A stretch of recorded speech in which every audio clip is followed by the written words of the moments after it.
Assalamualaikum warahmatullahi wabarakatuh. Alhamdulillahirabbil alamin. Wassalatu wassalamu ala asyrafil anbiya'i wal mursalin. Nabiyyina wa habibina Muhammadin wa ala alihi wa sahbihi ajmain. Amma ba'du. Puji dan syukur marilah kita panjatkan kehadirat Allah Subhanahu wa taala. Shalawat dan salam semoga selalu tercurahkan kepada junjungan kita, Nabi besar Muhammad sallallahu alaihi wasallam. Allahumma sholli ala sayyidina Muhammad wa ala ali Muhammad. Sahabat Jazilah rahimakumullah, Islam adalah agama yang sempurna. Kesempurnaan Islam terlihat dari adanya syariat yang mengatur tentang segala aspek kehidupan manusia, mulai dari lahir sampai meninggal dunia. Termasuk dalam hal ini adalah urusan memilih calon pasangan atau calon istri. Karena dalam ajaran agama Islam, tidak semua tipe wanita baik untuk dinikahi. Sebagaimana sabda Rasulullah Shallallahu Alaihi Wasallam, seorang perempuan dinikahi karena 4 hal: karena hartanya, keturunannya, kecantikannya, dan agamanya. Maka hendaklah kamu memilih perempuan yang taat karena agamanya. Niscaya kamu akan beruntung. Hadis riwayat Bukhari dan Muslim. Oleh sebab itu, seorang laki-laki harus tahu mengenai beberapa sifat dari wanita yang perlu dipertimbangkan apabila hendak menikahinya. Karena jika memaksakan menikah dengan wanita ini, ada kemungkinan besar kehidupan akan sulit mendapatkan keharmonisan dan kehangatan dalam rumah tangga. Lalu siapa saja wanita yang kurang baik untuk dinikahi tersebut? Yang pertama adalah wanita an-nanah. Wanita an-nanah adalah wanita yang suka mengeluh dan mengadu. Menikahi wanita yang mempunyai sifat seperti ini hanya akan membuat kehidupan para suami menjadi sulit mendapatkan sakinah dalam keluarganya.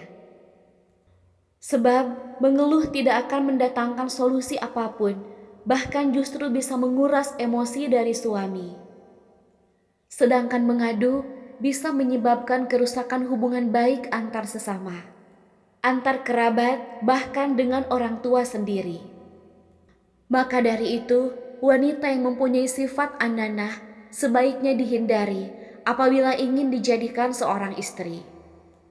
2. Wanita mannanah. Mannanah merupakan sifat yang suka mengungkit-ungkit kebaikan dan jasa yang dilakukannya. Menikahi wanita tipe ini bisa membuat laki-laki terhambat menjalankan perannya sebagai pemimpin keluarga. Kemudian yang ketiga adalah wanita hannanah. Hannanah merupakan suatu sikap yang suka menceritakan dan membanggakan orang pada masa lalu. Hal ini tentu akan menyakitkan bagi pasangannya. Karena jika pasangan tidak seperti orang yang pernah ditemui, maka yang terjadi adalah keretakan dalam rumah tangga. Yang lebih parahnya lagi, wanita dengan tipe hannanah sampai membanggakan masa pacarannya sebelum menikah dan membangga-banggakan pacarnya di hadapan suami. Tentu akan sangat beresiko pada kehidupan keluarganya. Maka dari itu, perempuan dengan tipe hannanah sangat tidak dianjurkan untuk dijadikan seorang istri. Kemudian yang keempat adalah wanita haddaqoh. Wanita haddaqoh adalah wanita yang mempunyai keinginan belanjaannya besar, mudah tertarik dengan suatu barang atau produk, dan suka meminta kepada suami untuk membelikan barang-barang yang disukainya. Bisa dikatakan dengan wanita yang boros dan konsumtif. Untuk wanita yang seperti ini, tidak hanya menguras emosi dari suaminya, akan tetapi juga akan menguras kantong dari suami. Sekalipun jika seorang suami tersebut adalah orang kaya, tetap saja boros tidaklah baik dan dilarang dalam agama Islam. Yang lebih parah adalah jika penghasilan seorang suami yang pas-pasan. Menuruti wanita hadaqoh hanya akan membuat suami terperosok ke dalam hutang atau bahkan terjerumus ke jalan haram. Karena jika keinginan wanita hadaqoh tidak dituruti, maka yang akan dilakukan adalah marah, memaki, mengumpat, menjelek-jelekan, membanding-bandingkan, dan masih banyak yang lainnya.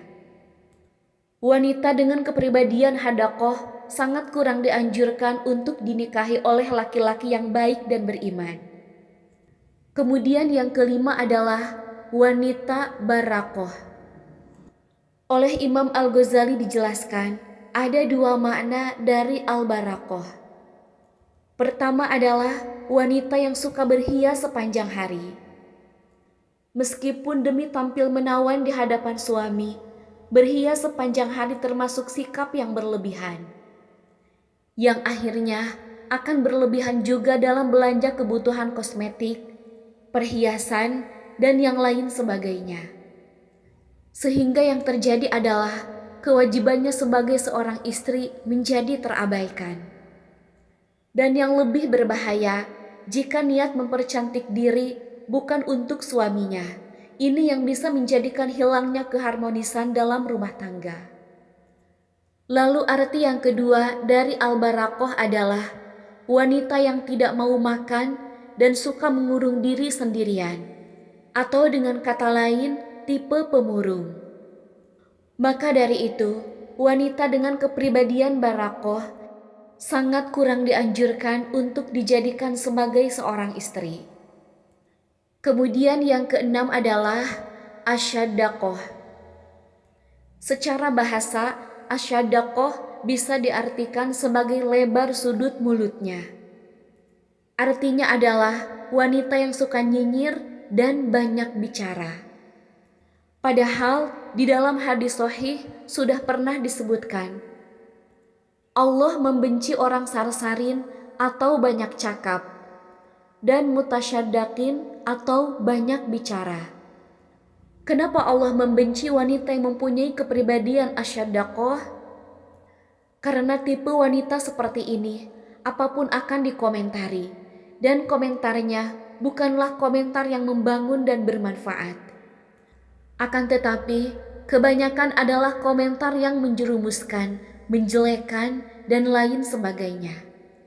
Apabila menikahi wanita dengan kepribadian asyadaqoh ini, maka akan sulit bagi suami menemukan kedamaian dalam rumah tangganya.